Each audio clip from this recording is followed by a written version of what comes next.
तो फाइनली आप ये देख सकते हैं कि 1 अप्रैल 2026 की सुबह पैन कार्ड को लेकर बदल जाएंगे 8 नियम। आपको घर खरीदने, कार खरीदने और होटल और सभी बिल पर होगा असर। जानना आपके लिए बेहद जरूरी है कि 1 अप्रैल 2026 से क्या नए नियम आएंगे। तो चलते हैं, देखते हैं। सरकार इनकम टैक्स रूल्स 2026 के तहत पैन कार्ड से जुड़े ऐसे बदलाव लागू करने जा रही है जो सीधे आपकी खरीदारी और निवेश और खर्च के तरीके को प्रभावित करेंगे।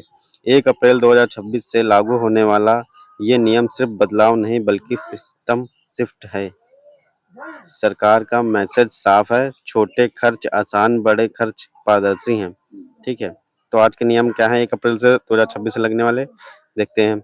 1 अप्रैल 2026 से नया वित्तीय वर्ष शुरू होते ही आपकी रोजमर्रा की कई बड़ी फाइनेंशियल एक्टिविटीज बदलने वाली है। सरकार इनकम टैक्स रूल 2026 के तहत पैन कार्ड से जुड़ी ऐसे बदलाव लागू करने जा रही है जो सीधे आपकी खरीदारी, निवेश और खर्च के तरीकों को प्रभावित करेंगे। ठीक है, अच्छी बात यह है कि छोटे ट्रांजैक्शन में राहत मिलेगी लेकिन बड़े खर्च पर निगरानी और सख्ती होगी। ठीक है, पहले ये 3 बातें समझिए। 1 अप्रैल 2026 से पैन से जुड़े बड़े नियम बदलने जा रहे हैं।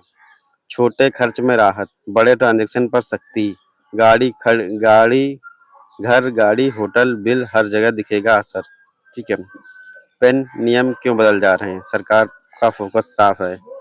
हाई वैल्यू ट्रांजैक्शन पर नज़र, टैक्स सिस्टम को डेटा ड्रिवन बनाना। ठीक है, छोटे यूजर्स के लिए नियम आसान करना, मतलब कम झंझट, ज़्यादा ट्रैकिंग। एक नज़र में क्या बदल रहा है, देखिए। कैश ट्रांजैक्शन की लिमिट बदली, कार बाइक खरीदने के नए नियम आ गए हैं। होटल एवं इवेंट पेमेंट पर नई सीमा आ गई है। प्रॉपर्टी डील में पेन की लिमिट डबल हो गई है। ठीक है, इंश्योरेंस में नई अनिवार्यता आ गई है। और एक, चलिए देखते हैं, पुराने विश नए पैन कार्ड, पुराने विश नए नियम, पेन नियम। ठीक है, ट्रांजैक्शन कैश जमा निकासी पहले 50,000 दिन का था, अब 1 अप्रैल 2026 से 10 लाख साल का होगा। मोटर वाहन, हर खरीद पर पेन 5 लाख से ऊपर तक लगेगा, पहले नहीं लगता था। पहले हर खरीद पर पेन 50,000 तक लगता था, अब जो है 5 लाख से ऊपर की जब आप खरीदारी करोगे तब लगेगा। होटल इवेंट 50,000, अब जो है नियम बदल रहा 1 लाख, यानी जो भी आप कुछ जो होटल वगैरह मैनेजमेंट करते हैं उसका जो है बिल बढ़ जाएगा। प्रॉपर्टी आपकी 10 लाख से 20 लाख की होने वाली है, यानी कि उसका भी बढ़ जाएगा जो वैल्यू होती है। Insurance premium based, account based. ठीक है, कैश कैश जमा निकासी अब सालाना लिमिट मायने रखेगी। ठीक है, नया नियम क्या है, अगर पूरे वित्तीय वर्ष में 10 लाख या उससे ज़्यादा कैश जमा या निकासी होती है तो पेन जरूरी है।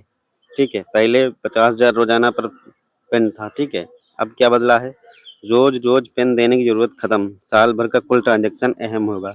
ठीक है, दूसरा, कार या बाइक खरीदे, अब लिमिट आधारित नियम है। नया नियम यह है, 5 लाख से ज्यादा कीमत पेन अनिवार्य है।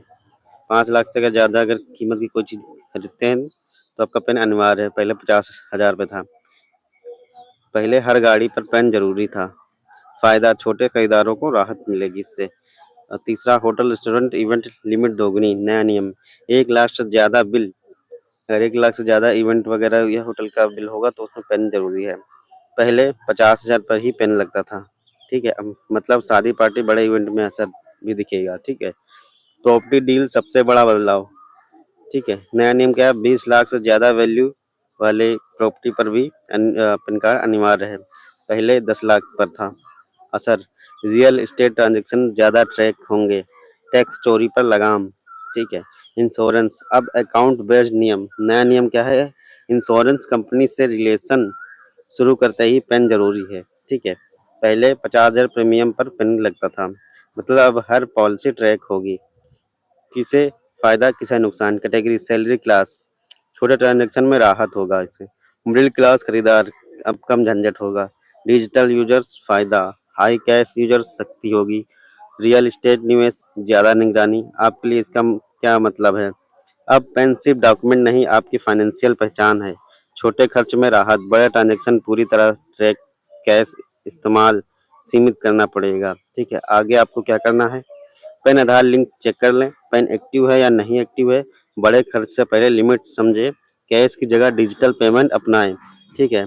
आख- आखिर में काम की बात आप करते हैं। 1 अप्रैल 2026 से लागू होने वाली ये नए नियम सिर्फ बदलाव नहीं बल्कि सिस्टम शिफ्ट है। सरकार का मैसेज साफ है, छोटे खर्च आसान, बड़े खर्च पारदर्शी। आर्टिकल से जुड़े महत्वपूर्ण सवाल। ठीक है। अब पेमेंट की जो यूपीआई है वो भी आप जब आप फेस स्कैन या बायोमेट्रिक करेंगे तभी आपका पेमेंट होगा यूपीआई के थ्रू। क्या हर ट्रांजैक्शन पर पेन देना जरूरी होगा? नहीं, सिर्फ हाई वैल्यू ट्रांजैक्शन पर। क्या कैश ट्रांजैक्शन पूरी तरह बंद हो जाएगा? नहीं, लेकिन 10 लाख सालाना के बाद पेन जरूरी होगा। क्या बिना पेन प्रॉपर्टी खरीद सकते हैं? 20 लाख से ऊपर नहीं, 20 लाख से ऊपर नहीं। क्या पेन आधार लिंक जरूरी है? हाँ, वरना पेन इनएक्टिवेट हो सकता है। सबसे बड़ा बदलाव क्या है? छोटे ट्रांजैक्शन आसान, बड़े ट्रांजैक्शन पूरी तरह ट्रैक किए जाएंगे। ठीक है। तो कुछ इस तरह से आपके नए नियम हुए हैं। और अगर अभी आज 31 मार्च है और अगर आपने पैन कार्ड नहीं बनवाया तो पैन कार्ड बनवा लीजिए, क्योंकि पैन कार्ड जो है कल से नए नियम आ जाएंगे। तो उसमें बर्थ सर्टिफिकेट की जगह जन्म तिथि प्रमाण पत्र उसका देना पड़ेगा, या पैन कार्ड सॉरी या मार्कशीट देनी पड़ेगी या जन्म प्रमाण पत्र। तो आज ही अभी आप अप्लाई करेंगे तो आपको आधार से ही पैन कार्ड बन जाएगा। ठीक है। तो अभी ये कुछ नियम अपडेट आए थे जो कि मैंने आपको बता दिए कि क्या क्या नियम आए थे। तो ठीक है, वीडियो अच्छी लगी तो मुझे लाइक सब्सक्राइब कर दीजिए। मिलते हैं अगले वीडियो में।